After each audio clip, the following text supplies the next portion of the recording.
خوش آمدید۔ کبھی سوچا ہے کہ ایک بچہ دنیا کو سمجھنا کیسے شروع کرتا ہے؟ آج ہم اسی سوال کا جواب تلاش کریں گے جین پیاجے کے مشہور نظریے کی مدد سے۔ یہ نظریہ نہ صرف بچوں کے سیکھنے کے عمل کو سمجھاتا ہے بلکہ ٹیڈ جیسے امتحانات میں کامیابی کے لیے بھی ایک بے حد ضروری ٹاپک ہے۔ تو آئیے اس دلچسپ سفر کا آغاز ایک بنیادی سوال سے کرتے ہیں کہ آخر ایک بچے کا ذہن قدم بقدم منطقی اور گہری سوچ تک کا سفر کیسے طے کرتا ہے؟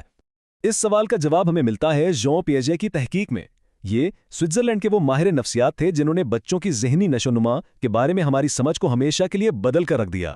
دیکھیں، پیاجے کا جو بنیادی خیال تھا نا، وہ یہ تھا کہ بچے کوئی خالی برتن نہیں ہوتے جن میں ہم معلومات بھرتے جائیں، بلکہ وہ اپنے تجربات سے دنیا کے بارے میں اپنی سمجھ کو خود بڑے فعال طریقے سے تعمیر کرتے ہیں۔ یہی خیال کنسٹرکٹیوزم یا تعمیری نظریے کے نام سے جانا جاتا ہے، اور سچ پوچھیں تو یہ پیاجے کی پوری تھیوری کی بنیاد ہے۔ اچھا، اب اس سے پہلے کہ ہم نشوونما کے مختلف مراحل کا جائزہ لیں، آئیے پہلے ان بنیادی اوزاروں کو سمجھتے ہیں جنہیں ہمارا ذہن علم کی تعمیر کے لیے استعمال کرتا ہے۔ تو سب سے پہلے ہے اسکیما۔ اس کو ایسے سمجھیں جیسے دماغ میں چھوٹی چھوٹی فائلیں بنی ہوئی ہیں جہاں بچہ ہر چیز سے جڑی معلومات اور تجربات کو محفوظ کرتا ہے۔ اب جب بچہ کسی نئی چیز کو دیکھتا ہے تو وہ اسے اپنی پرانی پہلے سے موجود فائل میں فٹ کرنے کی کوشش کرتا ہے۔ جیسے اگر اس نے صرف کتے دیکھے ہیں تو وہ بلی کو دیکھ کر بھی اسے کتا کہہ سکتا ہے، کیونکہ اس کی فائل میں 4 ٹانگوں والا جانور کتا ہی ہے۔ اسی عمل کو اسیمیلیشن کہتے ہیں۔ لیکن جب اسے سمجھایا جاتا ہے کہ بھائی یہ کتا نہیں، یہ تو بلی ہے، تو اس کا ذہن ایک نئی فائل بناتا ہے یا پرانی کو اپڈیٹ کرتا ہے۔ معلومات کے مطابق خود کو بدلنے کا یہ جو عمل ہے، یہ اکوموڈیشن کہلاتا ہے۔ نئی اور پرانی معلومات میں توازن قائم کرنے کا یہ پورا پروسیس ایکویلیبریشن یعنی توازن کہلاتا ہے، اور دراصل یہی وہ قوت ہے جو ذہنی نشوونما کو آگے بڑھاتی ہے۔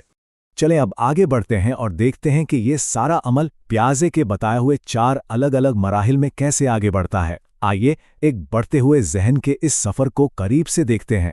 یہ سفر شروع ہوتا ہے پیدائش کے وقت سے، جسے کہتے ہیں حسی حرکی مرحلہ، یعنی سینسری موٹر سٹیج۔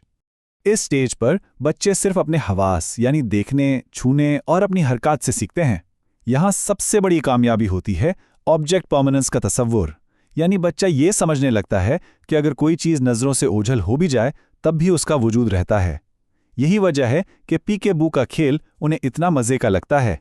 اس کے بعد 2 سے 7 سال کی عمر تک آتا ہے قبل عملی مرحلہ، یعنی پری آپریشنل سٹیج۔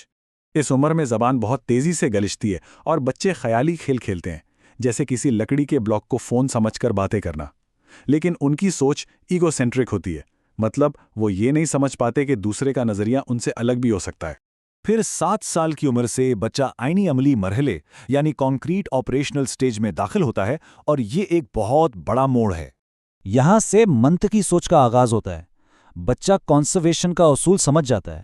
مطلب اگر آپ ایک چوڑے گلاس سے پانی ایک لمبے گلاس میں ڈال دیں تو وہ جانتا ہے کہ پانی کی مقدار تو وہی رہی، بس برتن بدلا ہے۔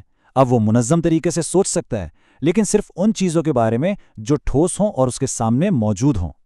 اور آخر میں نوجوانی سے آگے ہم پہنچتے ہیں رسمی عملی مرحلہ یعنی فارمل آپریشنل سٹیج پر۔ یہ ذہنی نشوونما کا آخری اور سب سے ایڈوانسڈ مرحلہ ہے۔ یہاں سوچ ٹھوس چیزوں کی قید سے نکل کر تجریدی یعنی ایبسٹریکٹ ہو جاتی ہے۔ اب نوجوان انصاف، آزادی اور محبت جیسے خیالات پر بحث کر سکتے ہیں، اور اگر ایسا ہوتا تو کیا ہوتا جیسے فرضی سوالات پر منطقی طور پر سوچ سکتے ہیں۔ تو آئیے اس پورے سفر کا خلاصہ دیکھتے ہیں۔ ہم نے دیکھا کہ بچہ حواس سے سیکھنے کا آغاز کرتا ہے، پھر علامتی سوچ اپناتا ہے، اس کے بعد ٹھوس چیزوں کے بارے میں منطق سیکھتا ہے، اور آخرکار تجریدی اور فرضی سوچ کی صلاحیت حاصل کر لیتا ہے۔ ہر مرحلہ اگلے مرحلے کے لیے ایک بنیاد بنتا ہے۔ تو یہ ساری باتیں ایک استاد کے لیے کیوں اہم ہیں؟ آئیے اب اس نظریے کو کلاس روم میں اس کے عملی استعمال سے جوڑتے ہیں۔ سب سے اہم نقطہ یہ ہے کہ پڑھانے کا طریقہ بچے کی ذہنی سطح کے مطابق ہونا چاہیے۔ صرف لیکچر دینے کے بجائے بچوں کو خود کر کے سیکھنے یعنی ہینڈز آن ایکٹیویٹیز اور دریافت پر مبنی سیکھنے پر زور دینا چاہیے۔ حالانکہ پیاجے کا نظریہ بہت انقلابی ہے، لیکن ظاہر ہے یہ تنقید سے بالاتر نہیں، اس لیے پوری تصویر کو دیکھنا بھی ضروری ہے۔ تو کیا یہ مراحل اتنے ہی واضح اور سخت ہیں جتنا پیاجے نے بتایا؟